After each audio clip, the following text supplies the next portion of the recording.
Colocaria o Gustavo Prado aqui, colocaria o Borré para ter combate, que é um atacante um pouquinho mais versátil. O Alário ele teve apagado no jogo o tempo todo e sem dúvida nenhuma prejudicou muito. Fala galera, nesse vídeo a gente vai ver um pouco sobre a análise do que foi o jogo do Botafogo e do Inter, então fica até o final, a gente vai falar sobre bastante coisa, a gente vai também trazer algumas estatísticas bem legais sobre o jogo, algumas coisas interessantes de acompanhar. Deixa eu curtir, inscrever-se e também o hypar aqui embaixo, vai ser bem interessante, então bora lá. Primeira coisa assim que eu já vou começar mostrando aqui é um pouco dos melhores momentos pra gente entender como é que começou os dois times, né? O Inter ele começou o jogo com o Borré e com o Alário, eu achei bem interessante a ideia no primeiro momento, porque eram os melhores que tinha à disposição, mas logo no início a gente já percebeu que o Botafogo tomou conta do jogo, né? As linhas estavam super avançadas, o Inter começou com amplitude super baixa e o lado direito do Botafogo ficou muito livre o tempo todo. Então você vai perceber, todos os lances eles partem de um Luiz Henrique muito inspirado no lado direito do Botafogo e de uma amplitude muito baixa da primeira linha do Inter, né? Então aqui, ó, perfeito. Nesse primeiro momento já dá para perceber, ó, o Inter com 4 jogadores dentro da área, né? E o que isso fazia durante o jogo nos ataques do Botafogo? Fazia com que o Luiz Henrique ficasse livre para jogar, livre para pensar em jogadas, livre para tentar infiltrar, tentar verticalidade o tempo todo. Então o Inter teve esse problema. Vamos continuar aqui. Aqui é o Savarino tentando uma jogada diferente. Beleza? Ó, o Inter teve um ou outro ataque no jogo, uma coisa muito sem perigo, né? E tem muito a ver, sim, com o processo que o Inter tentou colocar em campo. Depois eu vou passar um pouco mais. Aqui uma jogada de fora da área, nada com muito... Ó, novamente o Luiz Henrique nas costas. Porque isso é importante dizer também, tá? Isso aqui o mercado acaba salvando, jogou muito bem o mercado na direita ali, inclusive. Mas o Inter... quando tu tem a amplitude muito baixa, tu tem um desgaste físico ainda maior, né, do que o Inter já vem passando aí na pandemia. Aqui o Rocher salvou, justamente porque tem que ter uma transição muito, muito pesada, né? Sair lá da área para ir até a outra área. Então, das amplitudes, o Inter começou o jogo assim. Era uma espécie de 4-3-3, né? O Borré, ele fazia esse trabalho aqui, ó. Né? Então a gente tinha um vazio do Inter na parte de ataque, desse lado, né? E também, como o Bruno Gomes acabou tendo muito trabalho aqui no meio com o Danilo e com o Tietê, o Bruno Gomes e o Bruno Henrique, eu diria, tá? Acabou que o Luiz Henrique também ficou com um espaço muito grande para jogar aqui. Então, o Inter tinha problema no seu lado direito na parte do ataque e no seu lado esquerdo na parte da defesa. Isso foi, na minha opinião, um dos grandes erros assim do Roger, porque com 30 minutos já dava para perceber que isso precisava de mudança, né? O que eu, o Luan, teria feito aqui, tá? Primeira coisa, inverter o Wesley de lado. Como o Wesley não estava conseguindo um combate interessante aqui no Luiz Henrique, inverter ele de lado para ele ter um pouco mais de liberdade, sendo que aqui o Savarino não estava tendo muito ganho individual. Então o Wesley aqui teria um pouquinho mais de liberdade para jogar, uma vez que ele já não estava resolvendo no que tange a marcação, né? Então não seria um grande problema. E desse lado, sinceramente, demorou muito para ser colocado o Gustavo Prado.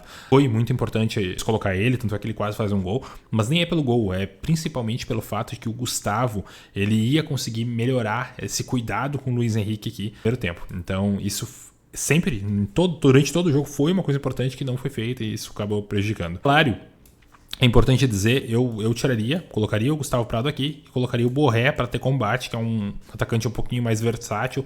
O Alário ele teve apagado no jogo o tempo todo, isso sem dúvida nenhuma prejudicou muito, né? Relacionadas ao jogo, né, alguns dados, então a gente percebe que o Botafogo teve uma eficácia muito maior, principalmente no primeiro tempo, que foi quando matou o jogo, e o Inter, quando teve um pouco mais de bola no segundo tempo, acabou que não conseguiu trazer tanta coisa assim para o jogo, foram posse de bola vazia, como tem sido os últimos jogos do Inter, né? Também pode perceber aqui, ó, que sempre quando o Botafogo atacava de dentro da área, atacava com uma idade maior na finalização, né?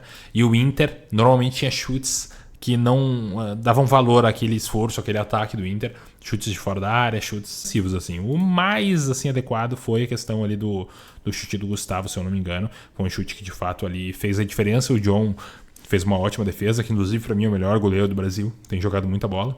Percebe-se que o Inter teve até um pouquinho mais de posse de bola durante o jogo todo, finalizou um pouco mais também, se eu não me engano, mas foi finalizações que não fizeram a diferença, né, pro ataque, então acaba que não muda muito. O Inter, né, ele teve essa amplitude aqui, ó, infelizmente. Isso aqui fez com que o Luiz Henrique tivesse muita tranquilidade para jogar. No segundo tempo, é importante dizer, tá, de fato, acabou melhorando muito isso. Eu não sei se foi orientação ou o quê, mas de fato o Roger aumentou e fez com que os atletas do Inter da primeira linha dessem um passo a mais. Isso, sem dúvida nenhuma, fez toda a diferença, né?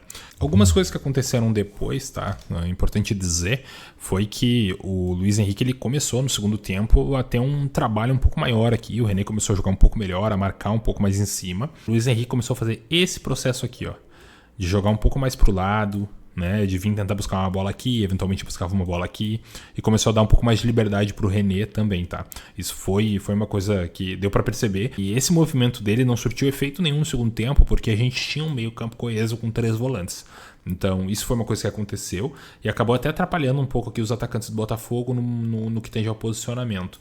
Posteriormente, o Júnior se machuca, entra o Tiquinho Soares, que não fez um bom jogo, fez um péssimo jogo, inclusive. O Inter também teve a entrada do Joha, que foi outro jogador que está numa fase muito ruim, não conseguiu ser tecnicamente importante para o Inter, não mudou muita coisa no que tange ao Inter, né? O Rômulo fez um trabalho de primeiro volante aqui, mas que não mexeu muito no jogo, com exceção de um atraso que ele teve, que quase que deu problema com o Rocher.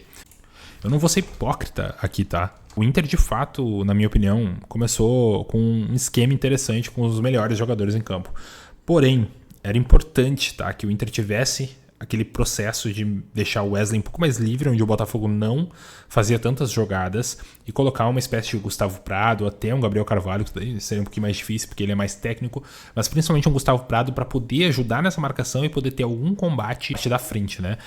Eu acho que isso foi que prejudicou muito assim, o processo do Inter fazer a transição, conseguir chegar na área. Sem dúvida nenhuma, isso foi importante para o jogo e acabou que fez com que o Inter não tivesse, em nenhum momento do jogo eu percebi o Inter passível de ganhar o jogo, né? Eu entendi o Inter como se sustentando e acreditando num chute a gol, né? Que desviasse alguém e entrasse para dentro, né? Como foi o do Gustavo Prado. Não entendi o Inter com, de fato, âmbito para ganhar a partida. Claro que é o início de trabalho do Roger, né? Muitas coisas ele tá percebendo agora. Eu já deixaria claro, assim, na minha cabeça que o Borré não vai conseguir ser esse cara de voltar, de trabalhar essa jogada. O Wesley nunca foi esse cara.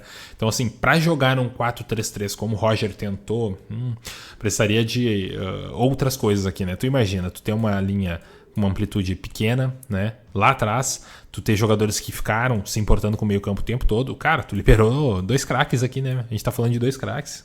Savarino e Luiz Henrique jogam muita bola.